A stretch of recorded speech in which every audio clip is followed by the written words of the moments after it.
भुजबल जी अब बस चंद ही दिन बचे हैं जब आखिरी चरण का मतदान महाराष्ट्र में होने वाला है। आपकी नज़र पूरे महाराष्ट्र पर है। जगह जगह से आपको फीडबैक मिल रहा है, आप खुद भी कई जगहों पर घूम रहे हैं, दौरा कर रहे हैं। क्या लग रहा है आपका जो गठबंधन है महायुति का कैसा परफॉर्म करेगा, कितनी सीटें मिलने की उम्मीद है? मैं समझता हूँ कि महायुति का गठबंधन जो है ना, वो बहुत अच्छे रूप में जो है उभर कर आएगा। बीते 5 सालों में जो घटनाक्रम हुए, जिस तरह से दो बड़ी पार्टियां विभाजित हो गईं, आपकी अपनी पार्टी विभाजित हुई, शिवसेना विभाजित हुई, तो जिस धड़े को नुकसान हुआ, जैसे कि शरद पवार जी का खेमा या फिर उद्धव ठाकरे जी का खेमा, जो आपके विरोध में है, जो इस वक्त महाविकास आघाड़ी में है, तो आपको लगता नहीं कि कहीं ना कहीं इन नेताओं के प्रति एक सहानुभूति का भी फैक्टर है जो महायुति के प्रोस्पेक्ट्स को नुकसान पहुंचा सकता है? देखिए, मैं मानता हूँ कि सहानुभूति तो होगी ही, मगर सहानुभूति का जो रूपांतर जो है वो वोट में कितना बदलेगा। और बात यह है कि इनके पास जो एमएलए थे, एमपीज थे, जो इनके ऊपर जो इनकी पार्टी जो है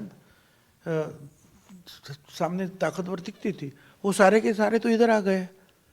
तो वहाँ जो है इतने थोड़े समय में जो है एक फिर से एक नई पार्टी खड़ा करना, मतलब नई लीडरशिप खड़ा करना, वो उद्धव ठाकरे हो या पवार साहब हो, तो इतना आसान तो नहीं है ना।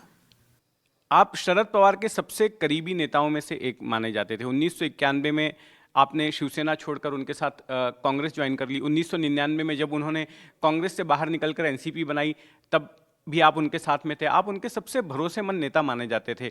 और जब आपने उनका साथ छोड़कर अजीत पवार के साथ चले गए, तो इस बात ने सभी को बड़ा चौंकाया। तो ऐसी क्या मजबूरी थी, ऐसे क्या कारण थे जिसकी वजह से आपने शरद पवार जी का साथ छोड़ा?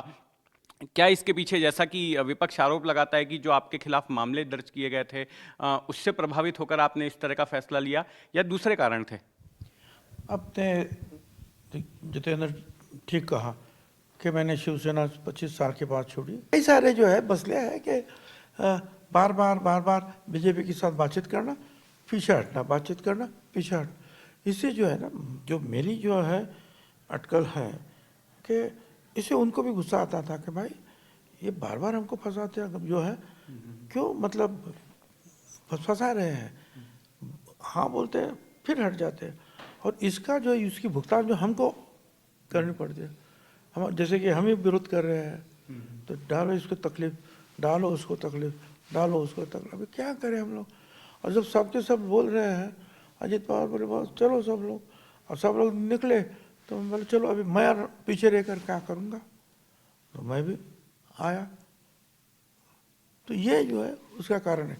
तो कहना ये है कि आप जैसे कांग्रेस बीजेपी के साथ नहीं बातचीत करेंगे तो नहीं करना, खत्म। तुम तो कभी इधर बात करो, तुम उधर बात करो, तो इससे जो है ना कि सब लोग जो है गड़बड़ में आ गए।